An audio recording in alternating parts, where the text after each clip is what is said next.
In this video, we are going to have a look at a game that I played with the black pieces against the London system opening. I will be teaching you many very valuable things for the opening, for the middle game, and also some endgame lessons at the end of this video. This game was actually round one of the regional chess championship. So in this region, everyone who is a member in a local chess club has the opportunity to participate in this regional championship, and usually it is the strongest players of every club that attend this event. And I'm actually trying to finish top 3 in this regional championship, so I will be sharing all of my games here on YouTube.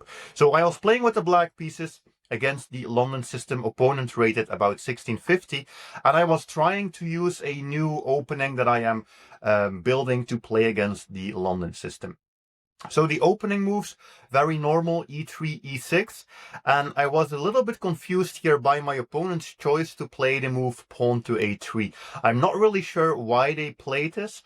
This is in general not really a move that you want to make unless if you are attacking a piece or if it is really necessary to stop some problems from happening. I felt like it was a bit of a strange move, and I had really expected them to maybe develop the knight or continue with knight to d2 or some other move. So a little bit confused by a3. I played the move c5, and it is very important if you play against an opponent who plays, I would say, a little bit more passively, meaning they build this triangle shape with their pawns eventually. It is important as black that you are the one to attack the center with pawn to c5. Against this opening, you don't want to play pawn to c6. I see a lot of people do this wrong. They play pawn to c6 against the London system, but you are basically playing on autopilot. There is no reason why you should protect your central pawn if it's not under attack by c4 yet. So that's why I played pawn to c5. Opponent plays knight to f3, knight to c6, some normal development. And then they played bishop e2. Again, I was a little bit confused by this move.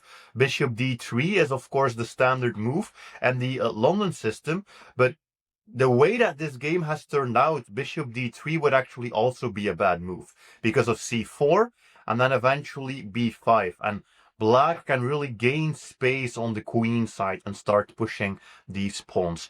Very important, if you consider playing a move like c4 as black, two conditions need to be true. One, you need to attack a piece. Two, you need to play b5 on the very next move.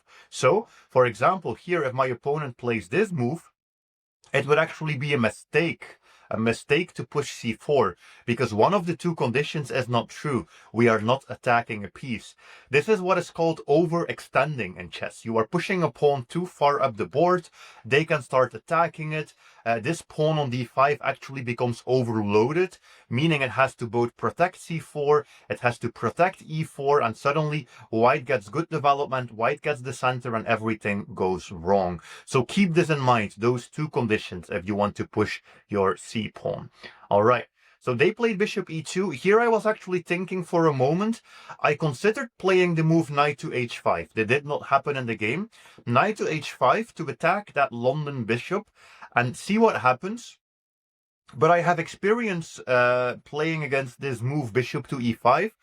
And it's actually not so fun to play against this, because we cannot capture that bishop. If we capture that bishop, pawn takes on e5, and this knight has been left stranded on the edge of the board, and it actually has nowhere to go. You need to play g6 and then reroute, and it's a whole mess. So I did not go for this move, knight h5. Technically, the computer always thinks this is a good move. I have seen that from my studies, that it always thinks this is a good move, and you should then capture in the center and just leave your knight there, but that does not really make so much sense to me. Maybe it's something that I should study a little bit more in depth. So I was wondering about that move, did not play it. Instead, I played the move bishop to d6 to challenge the opponent's bishop, and that's also the standard move that I would make in this position. Capture, capture. And I was actually expecting my opponent to capture on c5. That looks like a very natural move, because they forced me to waste the move and they forced me to move the queen twice. But I was hoping this would happen because the entire reason that we attack the center with a flank pawn is because we want to distract that central pawn, have them move it, so that white no longer has a pawn in the center, and black is the only one with good central control, I would say. So I was actually hoping for this move, but my opponent did not play it. They kept their pawn in the center, both of us castled, and then they played the very typical pawn to c3. But during this game, I was a little bit confused with the specific move order here that my opponent chose to play, because why is the bishop not on d3? Why is the knight not on d2? Why is the pawn not on a2? There are some strange things going on. I feel like white did not play this opening optimally. All right. There is one very good plan that you should always play for when you are playing against a d4 opening. That is to push your pawn to e5. If you can achieve your pawn to e5, that's actually amazing, because we are countering their central pawn. So that is why I played this move. The approach that I am trying to take with black when I am playing against the London system is I am actually trying to play the Pegasus system with black. The Pegasus system is my own opening system, which would actually look like this. This would actually just be a position from the Pegasus system opening. So it's very similar here. It's just that our knight, I chose in this game to put the knight on c6. But usually this is the approach that I take against the London system opening. And then we play e5, capture, capture, capture, capture. And this exact position is a pawn structure or a position that I know incredibly well, because I have specialized in this structure and I try to reach this exact position with white and with black. And if I'm playing against e4, I will actually play this structure from the opponent's side as well. So I always aim for this structure. Why do I like this so much? Because we have these two pawns and they are attacking the squares in the center. And as we can see, everything our opponent has is on the first three ranks. So actually the opponent is more passively placed, and it is always going to be the person with the central pawns, which is in this case black, can also be white if you play with different colors and you also manage to achieve this opening. It's always going to be the person with these two central pawns that will have better plans. I'm still working on further specializing. I actually learned some very valuable things in this game about this setup. You want to connect your pawns as well. So you want to play this move order so that we can connect these pawns, because we do have one potential weakness, which is this pawn in the center. This pawn on d5 is on an open file and it is no longer protected by any other pawns. So this one needs some support. That is why you need to play b3 and bishop to b7. Knight to f3 looks like a good sequence for white, but it's just wasting a lot of time. And then naturally the queen should always go to that e7 square, or if you are playing white, the queen should go to that e2 square in this position. So this is actually, this position here, a very interesting middle game position to discuss together. So this is what I recommend always playing for when you are playing against the London system.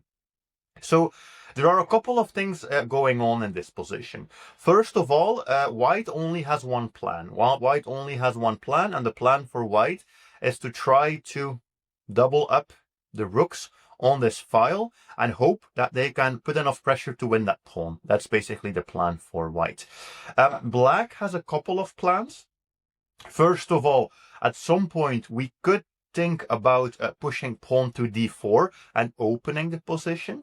We could also actually think about playing pawn to c4 at some point, which is a little bit strange because that creates a backward pawn, but it also gives us control over this square, and that could become an outpost square for our pieces. And of course, black also wants to put rooks on the open file, and sometimes depending on how you play it, if you don't put the bishop on b2 and instead use it on this side of the board, sometimes there can also be a brilliant move sacrifice leading to some type of checkmate in these positions. So a lot of plans for black. Rook to d1, rook to d8, and then my opponent played bishop to d3. And I actually felt at this very moment that this move was a mistake.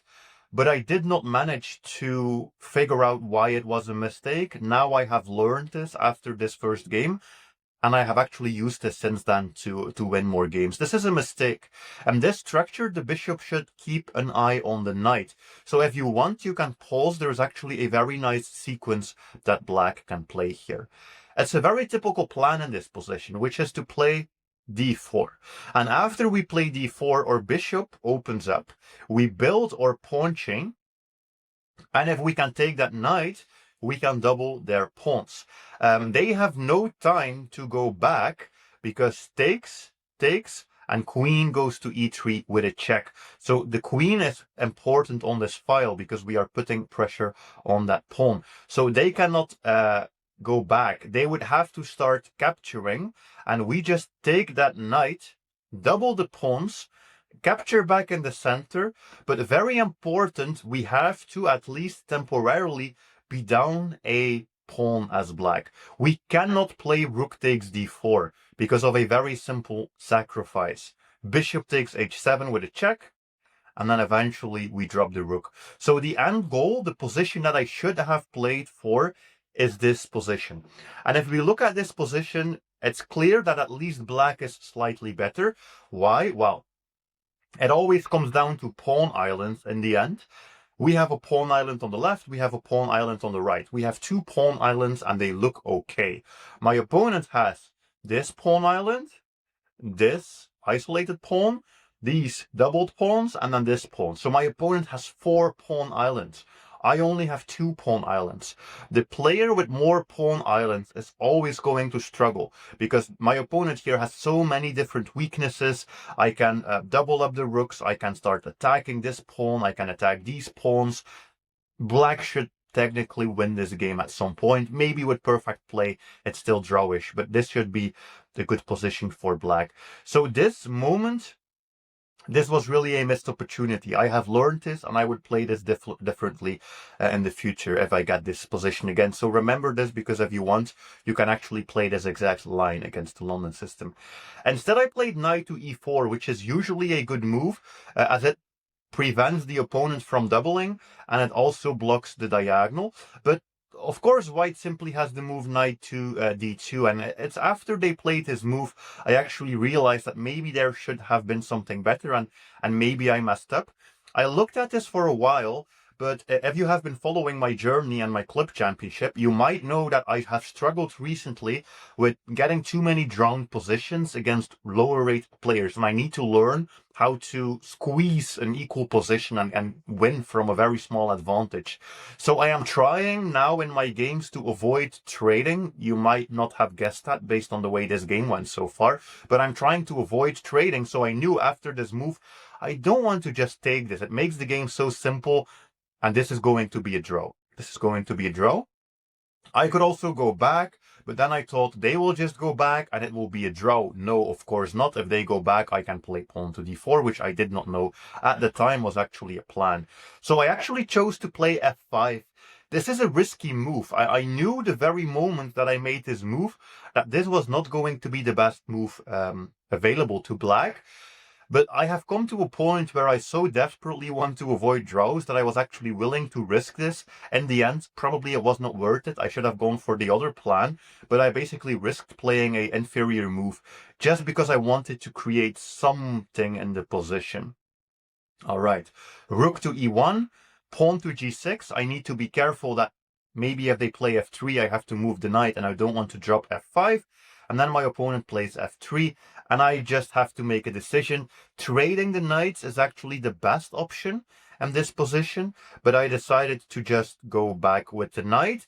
But suddenly the tension in this game shifts. It shifts from black being slightly better and potentially winning to white being very marginally better. Because suddenly the fact that we push these pawns has opened up a diagonal towards my king, and I have to say my opponent played very, very good game from this moment. So the biggest opportunity for white lies in this diagonal. They have to try to open this diagonal, which is why they played pawn to c4. with an attempt to exchange, open the diagonal, and then eventually put some pieces there and put pressure. That's the best plan for them, and then maybe playing e4 in the future as well, opening up the position, and this black king might become a little bit exposed. All right, I played queen to c7. I felt like that was a good square for my queen. I also calculated that there might be some crazy counterattacks I could do with the possibility of a checkmate or a smothered mate on that side of the board. Pawn takes d5, pawn takes d5, and I was actually expecting this move e4, which my opponent played. I take on e4, and I was expecting my opponent to take with the pawn. And I had calculated that if they take with the pawn, I have this move knight to g4, sacrificing the bishop, because I have check, check, and checkmate. So that was actually a trap that I was setting up in this position. They have to defend. If they play h3, it's still a checkmate. And I was thinking if they play this move, if they play g3, now they have weakened the position, and maybe I would try to still go for checkmate somehow. So that was actually my plan. I think my opponent saw it. I'm not sure, I did not ask, but I think they saw it because they took this with the knight. So I actually decided to take with my bishop, hoping that they take with the pawn, so I can set up that same sequence again and go for that checkmate, because I was really trying to play for a win and I barely had any pieces left. So this is what I was trying to do. But my opponent took with the bishop. And at this point I realized, okay, my opponent is not making any mistakes. And it's actually black who is in a little bit of trouble potentially, because this diagonal towards the king has been completely opened, and I traded into a knight versus bishop middle game. And in general, in an open position, meaning a position with not that many pawns in the center, there are actually no pawns in the center, and all of the light square diagonals are open, literally all of them are open, that bishop is really the superior piece. The only reason that I gave them my bishop was just in hopes of creating this potential counterplay. That's why I exchanged a bishop for a knight willingly, hoping to get that compensation if they mess up. All right, or even if they, if they mess up, yeah, with the pawn, I'd go in with the knight. But they didn't, so I had to exchange. And then I saw this position, and here I knew, okay, this game is going to be a draw. Because while we have equal pieces, we have traded everything, there is almost no difference in the position, except that I have a 3 versus 2. And they have a 3 versus 2 here. But the game is quite open, and my king is a little bit more exposed. So it is to our advantage to start trading so that the king doesn't get chased around the board. There's actually a very nice trade that I played here. Rook takes d1, which looks strange because we are dropping the rook in the corner, but the rook can just go back, or the queen can go back. And basically, we have forced a position in which everything needs to be traded. White has to take this queen. It is the only move that they have. Well, maybe queen e4 could also work. But in any case, whatever they do, we are trading. We are either trading the queens, or if they play queen e4, we are trading the rooks. So I knew that after I took this, I would just be trading everything. He gave an in-between check here. I had to go to this square. It's the only square where I'm safe. Any other move loses the game, but this square is safe because I can still go to h6. Another trade, another check. And then this is one of those endgames. I'm pretty sure if you give this to the average chess player, white can win, black can win, anything can still happen.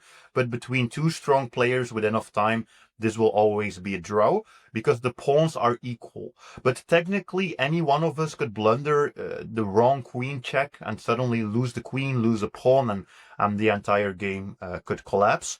I tried to play for a little bit of counterplay, but there was nothing. So I calculated, let's just get the queens off the board and just draw this endgame.